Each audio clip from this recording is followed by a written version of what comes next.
今日分析するシューズはシマノの SHRC902T です。この T はもちろんトラックという意味ですね。メーカーのホームページにもスプリンター、タイムトライアル、クリテリウムのスペシャリスト向けに設計された S ファイヤートラックレーシングシューズというふうに書いてありますので、この T は紛れもないトラック仕様のシューズだということがわかります。クロージャーはボアダイヤルが1つ、それからつま先側はですね、これは RC9 がボアダイヤルなのに対して、こちら側はベルクロで締めるようなタイプになっております。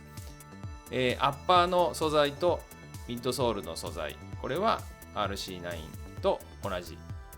で、重量はカタログ値ではサイズ42で 235g というデータが出ております。果たして RC9 と RC9T で、どれぐらい違うのかというところは今回ね、明らかにしてみたいと思います。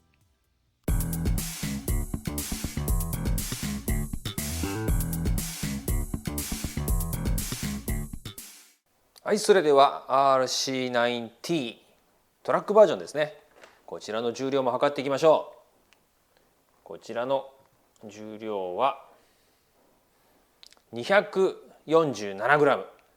カタログ値だと 235g なので、ちょっとカタログ値より重い感じがします。RC9T のね、スタックハイトを測ってみたいと思います。RC9T です。これもいつもと同じように16箇所ね、測っていきます。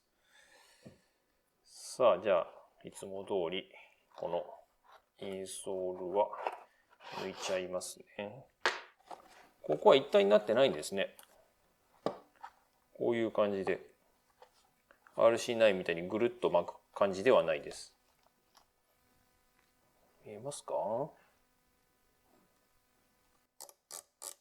6.34。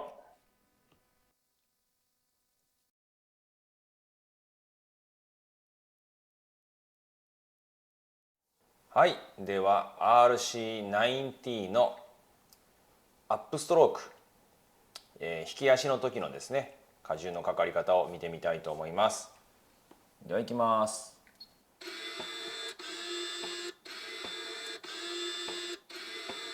やっぱりですね、このサイクルが速くなるっていうのは硬いから剣先がすぐこう戻るという感じですね。今回は RC9 の時と同じ180ニュートンの荷重を加えております。でこの動きですから、やっぱりもう他の RC7、RC5 なんかの動画と比べていただくとよくわかると思うんですが、やっぱもう全然変形の感じが違いますね。はい、あっという間に10回終わりました。さあ、それでは今度は RC9T のダウンストローク、踏み足の時のね、計測をしてみたいと思います。ではスタート。これもですね、RC9 の時と同じ180ニュートンの力を加えておりますが、やはり見ていただいての通り、もう合成感が全然違いますね。しなってますよ。しなってるんですけれど、やっぱりかなりしなりが抑えられている、そんな感じがします。ね、硬いシューズだなという印象ですね。はい、こちらも10回終わりました。では今度は RC9T のスピネーション、踏み足の時のですね、シミュレーションを行ってみたいと思います。ではこちらもね、10回いきますよ。はい、スタート。やはり硬いのでですね、あまり動かない、しならない感じがしますね。今回は50ニュートン、5ニュートンメーターのトルクでねじっております。でサイクルも速くなるのはやはりこう反発が強いから、それほどね、奥までいかない、たわまないので、もうその規定の荷重に達しているから早く戻るっていう、そんな現象じゃないかなと思います。はい、ということで10回終わりました。さて今度は RC9T のプロネーション、界内の動きですね。引き足の時の動きをシミュレーションしたものを言ってみたいと思います。ではいきます。こちらも50ニュートンの荷重を加えて、5ニュートンメーターのトルクを加えてるんですけれども、やはりあまりねじれない、合成が高いのがよくわかります。なのでこちらもですね、RC9 とどれぐらいの差があるのかちょっと見ものです。さあ、これで10回の計測が終わりました。それでは今回のデータを見てみましょう。データは今まで通り第1象限が踏み足、第3象限が引き足で表現をしております。今までの計測データから RC9 はこの位置、RC7 は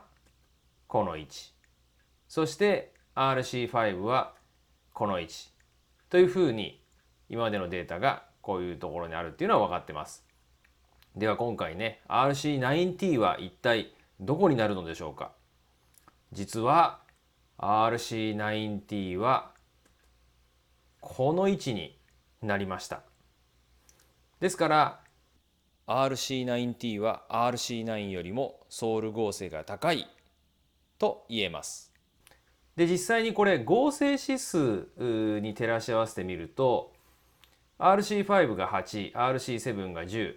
RC9 が12ですが、それよりも高い位置にありますので RC9T は表現的には13と言ってもいいんじゃないかなというふうに言えるような場所に RC9T の結果は出ました。はい、ということで、今回はシマノのトラック用モデル RC9T を分析してみました。で、当初はですね RC9 と同じようなデータが出るんじゃないかなというふうに予想していたんですけれども、その予想よりはちょっと硬いという結果が出て、私は少し驚いております。皆さんの予想はどうだったでしょうか。さあ、で今回のような結果がね、この RC9T と RC9 で、出たわけですけれども、じゃあ実際に、どっちがいいのよっていうと、やはりこれはですね、種目によって変わってくるんじゃないかなと思います。でこれ 9T はまあ T のね文字の通りこうトラック競技用のシューズですから、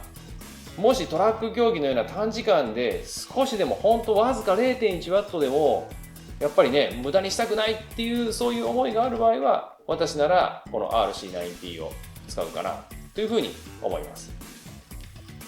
ということでですね、今回はこの RC9T をしっかりと分析をしてみました。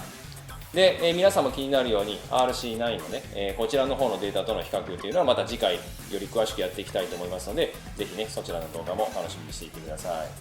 またフラスコの方のページではですね、引き続きシューズのクリートの郵送調整サービスですとか、あるいはブログに書いてあるんですけれども、皆さんから今どんなシューズをね計測してほしいかなんていうのもリクエストを今受け付けておりますので、ぜひね、フラスコの方のブログもご覧ください。ということでですね、次回はいよいよこの RC9 と RC9T こちらのね比較をしてみたいと思いますので、ぜひ楽しみにお待ちください。さあ、ということで今回もご視聴ありがとうございました。また次回の動画を楽しみにお待ちください。それでは皆さん、さようなら。